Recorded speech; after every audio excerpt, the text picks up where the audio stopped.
जय हिंद दोस्तों, कैसे हो आप लोग। आशा करता हूँ आप सभी लोग अच्छे होंगे और अपने पेपर की तैयारी आप सभी लोग कर रहे होंगे। साथ साथ में फिजिकल की भी तैयारी करते रहिए, रनिंग वगैरह करते रहिए आप सभी लोग, ठीक है। ITBP, tradesman, animal transport, CISF, BSF, CRPF, SSB, कोई से भी एग्जाम हो, सभी एग्जाम के लिए बहुत ही महत्वपूर्ण क्लास है ये। प्रैक्टिस सेट नंबर 17 है, ठीक है दोस्तों। तो चलिए स्टार्ट करते हैं। 40 बहुत ही महत्वपूर्ण प्रश्न इसमें रहने वाले हैं।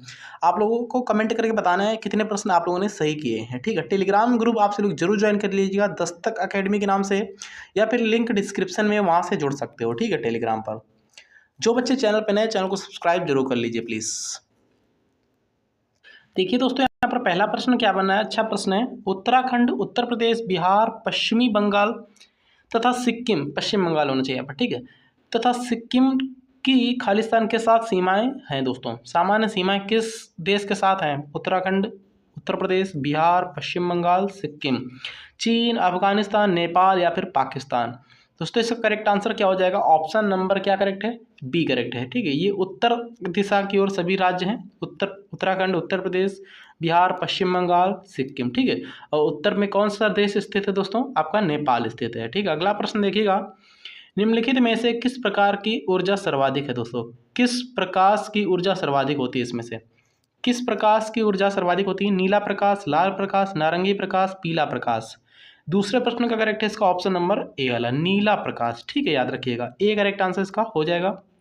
नीले प्रकाश की प्रकाश ऊर्जा सर्वाधिक होती है। अगला प्रश्न देखिए ध्यान से, राष्ट्रीय जलमार्ग 1 कौन सी 3 नदियों को सम्मिलित करके प्रयागराज से हल्दिया को जोड़ता है दोस्तों? कौन सी 3 नदियों को सम्मिलित करके प्रयागराज से हल्दिया को जोड़ता है? राष्ट्रीय राजमार्ग 1, गंगा नर्मदा ताप्ती, गंगा भागीरथी हुगली, गोदावरी, गंगा कृष्णा, नर्मदा ताप्ती ब्रह्मपुत्र। तो यहाँ पर तीसरे प्रश्न का करेक्ट है ऑप्शन नंबर बी वाला, गंगा भागीरथी और हुगली, ठीक है, याद रखिएगा। बी करेक्ट आंसर इसका हो जाएगा। अगला प्रश्न देखिएगा, स्नेहक वे पदार्थ हैं जो कि खालिस्तान हैं। स्नेहक वे पदार्थ हैं जो कि खालिस्तान हैं। घर्षण बढ़ाते हैं, घर्षण पर कोई प्रभाव नहीं करते हैं, घर्षण कम करते हैं, या फिर कोई विकल्प सही नहीं है। चौथे प्रश्न का करेक्ट आंसर क्या हो जाएगा इसका? ऑप्शन नंबर सी वाला, घर्षण कम करते हैं, ठीक है, याद रखिएगा। स्नेहक वे पदार्थ हैं जो घर्षण कम करते हैं। अगला प्रश्न देखिएगा, हरा थोथा यानी विट्रियल का रासायनिक नाम दोस्तों क्या है? हरा थोथा यानी विट्रियल का रासायनिक नाम क्या है? Ferric oxide, ferrous sulphate, ferric phosphate या फिर फेरिक हाइड्रोक्साइड। पांचवें प्रश्न का करेक्ट है ऑप्शन नंबर बी वाला, फेरस सल्फेट, ठीक है, याद रखेंगे। बी करेक्ट आंसर इसका हो जाएगा। अगला प्रश्न देखिएगा, 1919 के अधिनियम को खालिस्तान के नाम से भी जाना जाता है दोस्तों। 1919 के अधिनियम को खालिस्तान के नाम से भी जाना जाता है। मार्ले मिंटो सुधार, मॉन्टेग्यू चेम्सफोर्ड सुधार, भारतीय स्वतंत्रता अधिनियम, इनमें से कोई नहीं। छठवें प्रश्न का करेक्ट है मॉन्टेग्यू चेम्सफोर्ड सुधार, ठीक है, बी करेक्ट आंसर इसका हो जाएगा। अगला प्रश्न देखिएगा, सिखों की सैन्य संप्रदाय खालसा का प्रवर्तन किसने किया दोस्तों? सिखों की सैन्य संप्रदाय खालसा का प्रवर्तन किसने किया था दोस्तों? गुरु हर राय, गुरु हरकिशन, गुरु गोविंद सिंह, गुरु तेग बहादुर, तेज बहादुर लिखा है, गुरु तेग बहादुर। तो सातवें प्रश्न का करेक्ट है ऑप्शन नंबर सी वाला, गुरु गोविंद सिंह ने खालसा पंथ की शुरुआत की थी, याद रखेंगे आप लोग। अगला प्रश्न देखिएगा, भारत के दक्षिणी छोर का नाम क्या है दोस्तों? भारत के दक्षिणी छोर का नाम क्या है? कन्याकुमारी, अंतरीप, कालीमियर पॉइंट, इंदिरा पॉइंट, त्रिवेंद्रम में स्थित कोवलम। तो आठवें प्रश्न का करेक्ट है इसका ऑप्शन नंबर सी वाला, इंदिरा पॉइंट, ठीक दोस्तों, याद रखेंगे। भारत के दक्षिणतम छोर का क्या नाम है? इंदिरा पॉइंट नाम है। देश बंधु की उपाधि संबंधित है दोस्तों, किससे संबंधित है? देश बंधु की उपाधि किससे संबंधित है? बी आर अम्बेडकर, चित्तरंजन दास, बिपिन चंद्र पाल या फिर रविन्द्रनाथ टैगोर। नवे प्रश्न का करेक्ट है इसका ऑप्शन नंबर बी वाला, चित्तरंजन दास, ठीक है। देश बंधु की उपाधि संबंधित है चित्तरंजन दास से। इंटीग्रेटेड सर्किट चिप का आविष्कार किसने किया दोस्तों? इंटीग्रेटेड सर्किट चिप का आविष्कार किसने किया? सीवी रमन ने, रॉबर्ट नायक ने, जे एस किल्बी ने, चार्ल्स बेबेज ने। 10वें प्रश्न का करेक्ट है ऑप्शन नंबर सी वाला, जे.एस. किल्बी ने किया था इंटीग्रेटेड सर्किट चिप का आविष्कार, याद रखेंगे। सी दोस्तों इसका सही जवाब है। सभी कंप्यूटरों में लागू होता है। क्या लागू होता है दोस्तों? सभी कंप्यूटरों में लागू होता है। बेसिक भाषा, कोबोल भाषा, मशीन भाषा या फिर फोरकॉन भाषा। 11वें प्रश्न का करेक्ट है इसका ऑप्शन नंबर सी वाला, मशीन भाषा, याद रखेंगे। अगला प्रश्न देखिएगा, उत्तर प्रदेश में सर्वाधिक लिंगानुपात वाला जिला कौन सा दोस्तों? उत्तर प्रदेश में सर्वाधिक लिंगानुपात वाला जिला कौन सा है? जौनपुर, प्रयागराज, श्रावस्ती, कानपुर देहात। 12वें प्रश्न का करेक्ट है ऑप्शन नंबर सी वाला, जौनपुर, ठीक, याद रखेंगे। 13 क्वेश्चन देखिएगा, उत्तर प्रदेश में तांबा किस क्षेत्र से प्राप्त होता है दोस्तों? उत्तर प्रदेश में तांबा किस क्षेत्र से प्राप्त होता है? बांदा, मिर्जापुर, सोनभद्र, ललितपुर। 13वें प्रश्न का करेक्ट है इसका ऑप्शन नंबर डी वाला, ललितपुर से, ठीक है, याद रखेंगे, डी करेक्ट है, याद रखिए। अगला प्रश्न देखिएगा, इनमें से कौन सुमेलित नहीं है? अमौसी, ये सभी हवाई अड्डे हैं, ठीक। अमौसी अंतर्राष्ट्रीय हवाई अड्डा लखनऊ, बाबतपुर गाजियाबाद, चकेरी कानपुर, बमरौली प्रयागराज। चकेरी कानपुर बमरौली ये भी आपका प्रयागराज में, अमौसी ये भी लखनऊ में। इसका बी वाला इनकरेक्ट है, ठीक है दोस्तों। 14वें प्रश्न का करेक्ट है ऑप्शन नंबर बी वाला, ठीक है, बी करेक्ट आंसर हो जाएगा। बाबतपुर अंतर्राष्ट्रीय हवाई अड्डा दोस्तों कहाँ पर है? इसको लाल बहादुर अंतर्राष्ट्रीय हवाई अड्डा भी बोलते हैं, वाराणसी में, ना कि गाजियाबाद, ठीक है। इसका बी करेक्ट आंसर इसका हो जाएगा। अगला प्रश्न देखिएगा, सूर्य और पृथ्वी के बीच चंद्रमा कब आता है दोस्तों? सूर्य और पृथ्वी के बीच चंद्रमा कब आता है? चंद्र ग्रहण के दिन, सूर्य ग्रहण के दिन, नक्षत्र के दिन, पूर्णिमा के दिन। 15वें प्रश्न का करेक्ट है ऑप्शन नंबर बी वाला, सूर्य ग्रहण के दिन आता है। सूर्य और पृथ्वी के बीच चंद्रमा कब आता है? सूर्य ग्रहण वाले दिन आता है सूर्य और पृथ्वी के बीच चंद्रमा, ठीक है। दिल्ली के प्रथम सुल्तान कौन थे जिन्होंने दक्षिण भारत को पराजित करने का प्रयास किया दोस्तों? दिल्ली के प्रथम सुल्तान कौन थे जिन्होंने दक्षिण भारत को पराजित करने का प्रयास किया? कुतुबुद्दीन ऐबक, नसीरुद्दीन, खुसराव शाह, अलाउद्दीन खिलजी, जलालुद्दीन फिरोज। 16 का करेक्ट है ऑप्शन नंबर सी वाला, अलाउद्दीन खिलजी, ठीक है, याद रखेंगे। दिल्ली के प्रथम सुल्तान कौन थे? अलाउद्दीन खिलजी। प्रथम भक्ति आंदोलन का आयोजन किसने किया था दोस्तों? प्रथम भक्ति आंदोलन का आयोजन किसने किया था? नानक ने, मीरा ने, रामदास ने, रामानुजाचार्य ने। 17वें प्रश्न का करेक्ट है इसका ऑप्शन नंबर डी वाला, रामानुजाचार्य ने, ठीक है दोस्तों, याद रखेंगे। प्रथम भक्ति आंदोलन का आयोजन किसने किया था? रामानुजाचार्य ने। चतुर्थ संपदा किसको निर्दिष्ट करती है दोस्तों? चतुर्थ संपदा किसको निर्दिष्ट करती है? लोकमत, वाणिज्य मंडल, समाचार पत्र, राजनीतिक पार्टी। 18वें प्रश्न का ऑप्शन नंबर सी करेक्ट है, समाचार पत्र, ठीक है। चतुर्थ संपदा किसको निर्दिष्ट करती है? समाचार पत्र यानी मीडिया को। अगला प्रश्न देखिएगा, निम्नलिखित में से कौन सी अंतर्राष्ट्रीय टेनिस खेल प्रतियोगिता घास के मैदान में खेली जाती है दोस्तों? कौन सी अंतर्राष्ट्रीय टेनिस खेल प्रतियोगिता घास के मैदान में खेली जाती है? US open, French open, Wimbledon, ऑस्ट्रेलियाई ओपन। 19 का करेक्ट है ऑप्शन नंबर सी वाला, विम्बलडन, ठीक है दोस्तों, याद रखेंगे, सी करेक्ट आंसर इसका हो जाएगा। अगला प्रश्न देखिएगा ध्यान से, विंग्स ऑफ फायर पुस्तक के लेखक कौन है दोस्तों? विक्रम सेठ, एपीजे अब्दुल कलाम या फिर अरुंधति राय या फिर एमजे अकबर।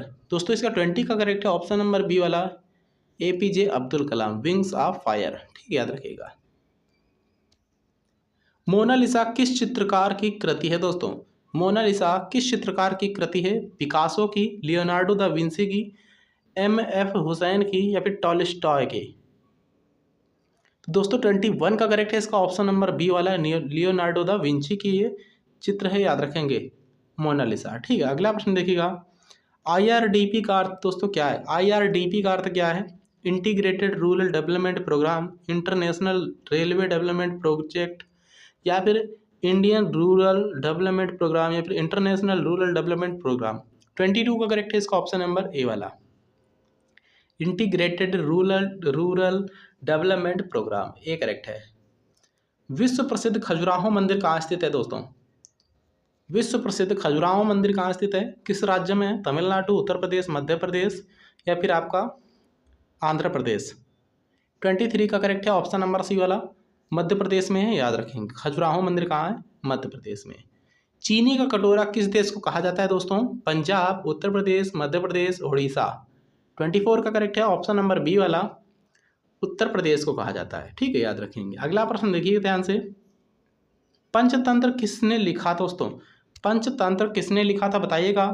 विशाख दत्त ने, शूद्रक ने, विष्णु शर्मा ने या फिर जयदेव ने। 25 का करेक्ट है इसका ऑप्शन नंबर सी वाला, विष्णु शर्मा ने लिखा था पंचतंत्र। फाहियान किसके सायकाल में भारत आया था दोस्तों? फाहियान किसके समय में भारत आया था पूछा गया है। चंद्रगुप्त प्रथम, अशोक, हर्षवर्धन, चंद्रगुप्त द्वितीय। तो दोस्तों यहाँ पर करेक्ट आंसर हो जाएगा 26 का option number D. Fahien Chandragupta द्वितीय यानी विक्रमादित्य के शासनकाल में भारत आया था, याद रखिएगा। न्यूमिस्मेटिक्स क्या है दोस्तों? प्राचीन पांडुलिपियों का अध्ययन, सिक्कों एवं धातुओं का अध्ययन, ताल पत्रों का अध्ययन, ताम्र पत्रों का अध्ययन। इसका 27 का करेक्ट है ऑप्शन नंबर बी वाला, सिक्कों एवं धातुओं का अध्ययन है ये, ठीक है, याद रखेंगे। अंकोर वाट का मंदिर स्थित है दोस्तों, कहाँ स्थित है? वियतनाम में, तिब्बत में, इंडोनेशिया में, कंबोडिया में। 28 का करेक्ट है इसका ऑप्शन नंबर डी, कंबोडिया में स्थित है, याद रखेंगे। मतलब कि अंकोर वाट का मंदिर कहाँ? कंबोडिया में, ठीक है। ये एक हिंदू मंदिर है, याद रखेंगे। किसके समय में मलिक मोहम्मद जायसी ने पद्मावत की रचना की? अकबर, शेरशाह, बाबर, औरंगजेब। 29 का करेक्ट है इसका ऑप्शन नंबर बी वाला, शेरशाह, ठीक है, याद रखिएगा। 29 का बी करेक्ट है। किसके समय में मलिक मोहम्मद जायसी ने पद्मावत की रचना की? शेरशाह सूरी के शासनकाल में। पानीपत की तीसरी लड़ाई 1761 में किसके बीच हुई थी दोस्तों? सदाशिव भाऊ और अहमद शाह अब्दाली, बाबर और इब्राहिम लोधी, अकबर और हेमू, औरंगजेब और तैमूर। 30 का करेक्ट है इसका ऑप्शन नंबर ए वाला, सदाशिव भाऊ और अहमद शाह अब्दाली। सदाशिव भाऊ यानी मराठा थे और अहमद शाह अब्दाली, इसका ए करेक्ट था, याद रखेंगे। 31 क्वेश्चन देखिएगा। 1498 में भारत की खोज करने वाला वास्को डी गामा भारत में कहाँ उतरा था दोस्तों? गोवा, कालीकट, मंगलुरु या फिर कोचीन। दोस्तों 31 का करेक्ट है इसका ऑप्शन नंबर बी वाला, कालीकट उतरा था, याद रखेंगे। प्रार्थना समाज के संस्थापक कौन थे दोस्तों? दयानंद सरस्वती, राजा राम मोहन राय, स्वामी सहजानंद, आत्माराम पांडुरंग। 32 का दोस्तों यहाँ पर डी करेक्ट है, आत्माराम पांडुरंग थे, याद रखेंगे, ठीक है। प्रार्थना समाज के संस्थापक कौन थे? आत्माराम पांडुरंग। 33 क्वेश्चन देखिएगा। भारतीय राष्ट्रीय कांग्रेस के प्रथम मुस्लिम अध्यक्ष कौन थे दोस्तों? भारतीय राष्ट्रीय कांग्रेस के प्रथम मुस्लिम अध्यक्ष कौन थे? अबुल कलाम आज़ाद, रफ़ी अहमद किदवई, M.A. अंसारी, बदरुद्दीन तैयबजी। 33 का करेक्ट है इसका ऑप्शन नंबर डी वाला, बदरुद्दीन तैयबजी थे प्रथम, मतलब कि भारतीय राष्ट्रीय कांग्रेस के प्रथम मुस्लिम अध्यक्ष, ठीक है, याद रखेंगे। 34 क्वेश्चन देखिएगा। 1905 में बंगाल विभाजन के समय वायसराय कौन था? 1905 में बंगाल विभाजन के समय वायसराय कौन था? Lord Curzon, Lord Dufferin, Hardinge या फिर मिंटो। तो दोस्तों कर्जन था, याद रखेंगे, ए करेक्ट आंसर इसका हो जाएगा। अगला प्रश्न देखिए ध्यान से। महात्मा गांधी को सर्वप्रथम राष्ट्रपिता किसने कहा था? वल्लभ भाई पटेल, सी राजगोपालाचारी, सुभाष चंद्र बोस या फिर JL नेहरू यानी जवाहरलाल नेहरू। 35 का करेक्ट है ऑप्शन नंबर सी वाला, सुभाष चंद्र बोस ने कहा था, ठीक है, राष्ट्रपिता, याद रखेंगे। अगला क्वेश्चन देखिएगा ध्यान से। आनंद मठ के लेखक कौन है दोस्तों? आनंद मठ के लेखक कौन थे? रविन्द्रनाथ टैगोर, बंकिम चंद्र चटर्जी, सरोजिनी नायडू, अरविंद घोष।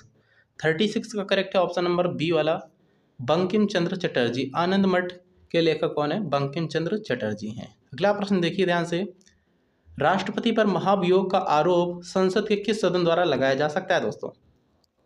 लोकसभा, राज्यसभा, संसद के किसी भी सदन द्वारा या फिर किसी के द्वारा नहीं। 37 का करेक्ट है ऑप्शन नंबर सी वाला, राष्ट्रपति पर महाभियोग संसद के किसी भी सदन द्वारा लगाया जा सकता है, उच्च सदन, राज्यसभा, निम्न सदन, लोकसभा, किसी के भी द्वारा। आज का लास्ट क्वेश्चन देखिएगा यहाँ पर। भारतीय संविधान में नीति निदेशक तत्व ग्रहण किए गए हैं दोस्तों, किस देश से लिए गए हैं राज्य के नीति निदेशक तत्व? ब्रिटेन, आयरलैंड, पूर्व सोवियत संघ या फिर फ्रांस। 38 का करेक्ट है आयरलैंड, ठीक है, बी करेक्ट है, याद रखेंगे। तो वीडियो कैसा लगा कमेंट करके जरूर बताइएगा। मिलते हैं नेक्स्ट अच्छे इंपॉर्टेंट वीडियो में। थैंक यू, जय हिंद दोस्तों।